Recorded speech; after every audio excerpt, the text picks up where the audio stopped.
Hey everyone, अस्सलाम वालेकुम। कैसे हैं आप सभी? उम्मीद करते हैं आप सभी लोग खैर व आफियत से होंगे। आप सभी की दुआओं और अल्लाह के करम से मैं भी खैरियत से।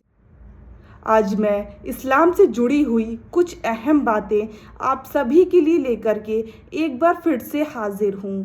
क्या आप जानते हैं कब्र में हमारे जिस्म का कौन सा हिस्सा है जो रोशनी करेगा?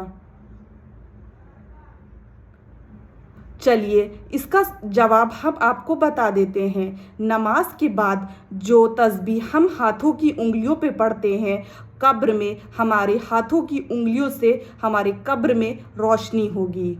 अगर ये बात आपको पहले से मालूम थी तो आप हमें कमेंट करके ज़रूर बता सकते हैं। वीडियो अच्छी लगी होगी तो वीडियो को लाइक, शेयर एंड सब्सक्राइब ज़रूर करिएगा। चलिए अल्लाह हाफिज़, मिलेंगे आपसे नेक्स्ट वीडियो में। तब तक के लिए अपना और अपने वालिदैन का खूब ख्याल रखें।